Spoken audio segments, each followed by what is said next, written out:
Hello, this is Brad Swift with Right on Purpose Coaching, and this is part four of a five parts, five questions every writer needs to ask and answer, a Right on Purpose inventory. Today, we're going to delve into question number four, which is, what am I most passionate about? In other words, what topics will I write about?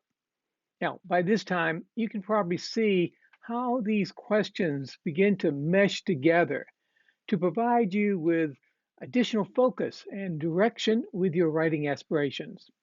I find purpose and passion closely related, and the more clarity of purpose you bring to your life, the easier it is to identify those breadcrumbs of passion along your life path.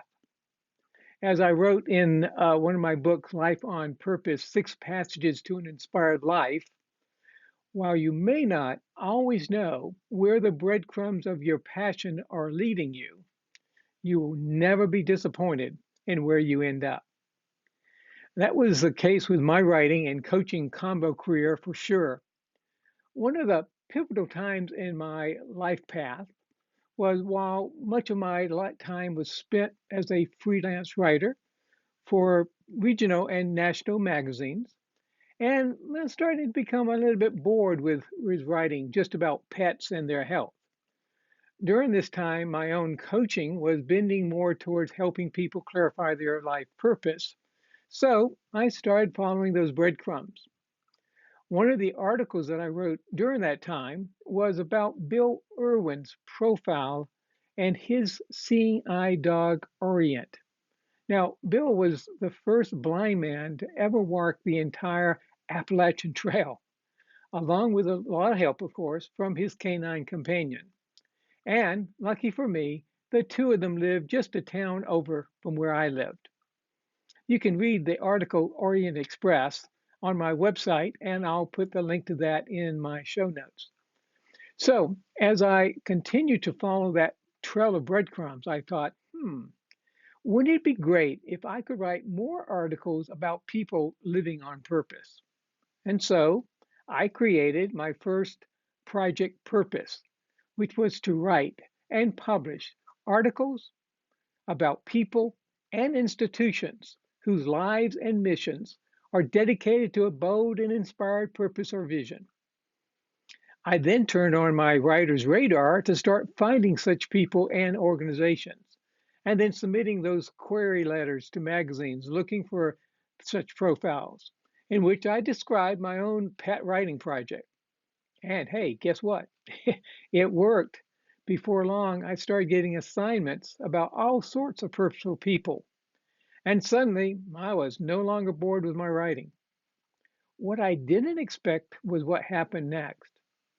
Out of following those breadcrumbs of passion emerged the idea of my starting my own purposeful organization.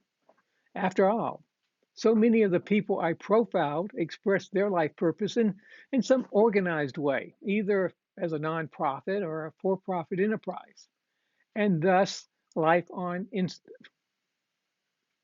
and thus Life on Purpose Institute was born, a spiritually based, internet supported enterprise dedicated to assisting people in clarifying their life purpose and living true to it. Suddenly, I had a whole new way of expressing my life purpose by writing a weekly purposeful pondering newsletter. What can I say? Following those breadcrumbs of your passion really does work. Now, it's your turn. Take a few minutes or even a few days to ponder what you are most passionate about that other people would also find interesting and valuable. And to help you on that, I'm going to take an exercise from one of my books, From Spark to Flame, Fanning Your Passion and Ideas into Money-Making Magazine Articles That Make a Difference, that will help. It's called The Passion Police Are Knocking at Your Door. Again, take a moment, take out your notebook, and find a nice quiet place that you can go through this exercise. Find a place where you can be sure you won't be disturbed during the short time that it will take. Now, here's the setup. The passion police or on the way to your home.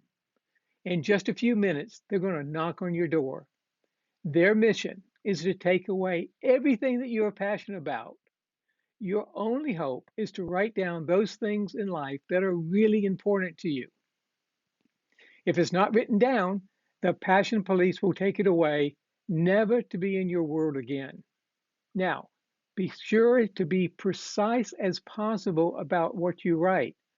For instance, now be sure to be as precise as possible about what you write.